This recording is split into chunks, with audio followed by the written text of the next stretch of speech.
Hello guys, I'm Deepak Shukla. Welcome to our channel Study Mania. Today let's learn about subglottic stenosis. Subglottis is the narrowest portion of larynx in children, but in adult the narrowest portion is glottis. Okay, so this glottis is the narrowest portion in adults, but subglottis is the narrowest portion in children.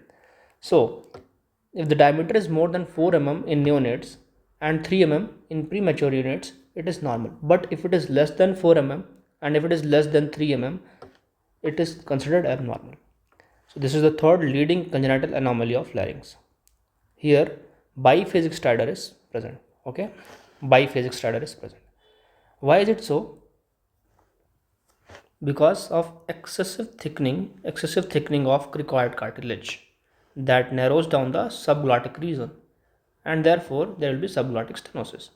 There is no stridor at birth, but as it starts maturing, cartilage starts maturing, there will be stridor. Okay, so stridor does not present at birth, so there is no symptoms at birth since it is narrowed, but still can have inspiration, but can present with symptoms at later part of life. So here very important classification is there, that is Cotton-Meyer classification, that will grade it. Okay, the stenosis. So in grade 1 there is no obstruction to 50% obstruction. In grade 2 we have 51% to 70% obstruction. Okay, so if it is grade 2 we can go for balloon dilatation or we can go for carbon dioxide laser excision and cut that obstruction. In grade 3 it is 71% to 99% obstruction. In this case they can present with complications or with clinical features in birth also. In grade 4 there is no detectable lumen, there is complete obstruction. So these patients will present with symptoms at birth. Okay, they'll have respiratory distress and cyanosis. And here since everything is obstructed, there will be stridor in inspiration and expiration. Okay, therefore biphasic stridor is present in subglottic stenosis. One more thing, there is no effect on crying and changing position. Child will overgrow and it usually resolves with the age.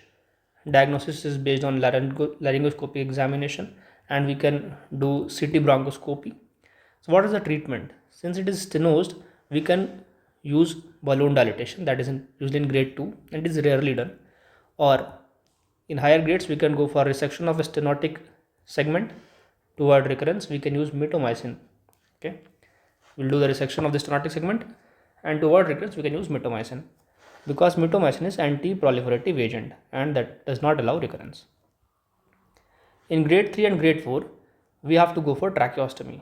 Okay, because it is a emergency condition. First go for tracheostomy, then you can do the surgery like cricoid split or laryngotracheal resection or stenting to make their way patent. Okay, sorry. And you can use the Montgomery T tubes to make the airway patent. So this was about the treatment part. Okay, and this was about the clinical features and presentation. So this was all about the subglottic stenosis. Thank you so much.